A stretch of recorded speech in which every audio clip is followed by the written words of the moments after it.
of grace, in need of love, in need of mercy raining down from high above. In our very fast world of supersonic internet connectivity, fast technology, fast cars, 30 seconds WhatsApp and social media statuses, 30 seconds media clips, very short attention span, comes a slow voice this evening telling us that 30 seconds is not enough to build anything worthwhile. Legacy is worthwhile, and legacy requires building. In 30 seconds, we cannot build legacy. It is easy for one to think, assume, that those who leave legacies behind are those who are very wealthy or those who are well educated. It is easy for us to think that legacy is left behind by the elite group alone. But I must remind us and tell us this evening that everyone leaves behind a legacy, whether you plan to or not. Every word you say, every contact you make, and everything you engage in leaves an imprint of yourself on those you come in contact with, and that forms part of your legacy.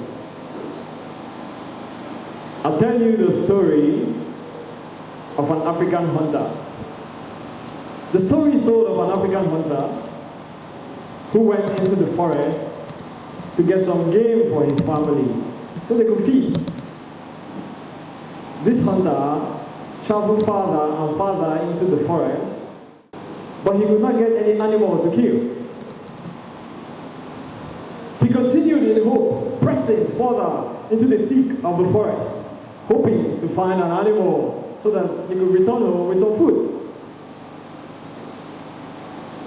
As time progressed, night drew closer, yet he had no game. He had exhausted his supply of food and water, and he hoped that perhaps if he could press a little further, he could find some animal. He proceeded. Hope to get animal became thinner and thinner by the second. At the point he decided, when he came to his sad realization that he wasn't going to get any game that day, he thought that perhaps he could make his way out of the forest. But he had gone too far into the forest, and his strength was failing him. He knew that if he made an attempt to return, he would probably die before he got out of the forest. So he decided that the game was over. The best he could do was to look for some cave to lie his weak body and perhaps die, so that no animal will find him to eat and devour. Perhaps he could die peacefully. This hunter started to look for a cave where he could just lay his tired body and pass on to the great beyond. While he searched for a cave, staggering in the thick forest, behold, he came to an open space, sort of a field, and he was wondering, why this kind of space right in the thick forest? And when he looked up, a building with an inscription on it, "Food is ready. All you eat is free. It has been paid by your ancestors." He could not believe his eyes. Was he already dead and seeing visions of heaven, he thought to himself. But he hit himself and shook himself a little, and he was alive. He made his way right into the building. True to what he had said, there was a lot of food in there, and people were having a really nice time. attended to him immediately. They gave him 2 jugs of milk, and he took it down. Immediately, he regained some strength. Could he be dreaming? No, it was real. He just had quality milk. And they asked him, "What would you want, sir?" And he said, "What do you have? Anything you have." But he was still worried that he had no money on him. So he asked them again, "Is it true that anything I eat in here is free?" And they affirmed, "Yes, it is free." I said, "If that is the case, get me good amala with some nice meat in a native soup." And it was brought him just the way he ordered it. He ate to his fill and did not know when he slept off. Our dear hunter, after a while of quality sleep, got up and decided to make his way home. So he asked the attendants who were waiting by him, "Can I go home with some food, at least to help me through the long journey back home?" And they said, "Oh, you may have whatever you want." And they filled his can with some water, some wine, and meat in his bag for the journey. Our dear hunter stood up, satisfied, as he made his way to the door to leave this very wonderful building. He heard a voice that filled the environment saying, "Hold on, sir, you have not paid." And our hunter was startled. He asked the voice, "I thought you said that anything I eat here is free." The voice said, "Yes, it is free. You have not paid." He said, "So why am I required to pay now?" The voice responded, "Everything you ate has been paid by your ancestors. But you have to pay so that the children coming after you will also have a free meal." Beloved, whatever you have today, whatever you enjoy today, is because someone left it for you. And you are responsible to the coming generation to leave behind some legacy too. Our parents have done a lot for us. Guardians have done a lot for us. Older ministers have done a lot for the church. The Church of Christ in Choma community is what it is because some others have passed through this path and they left behind a legacy. What legacy would you leave for the coming generation after us? Remember, everyone leaves a legacy, and everything we say and do leaves imprints of our lives on those around us. Every generation has a price to pay so that the generation coming after would live a better and more fulfilled life.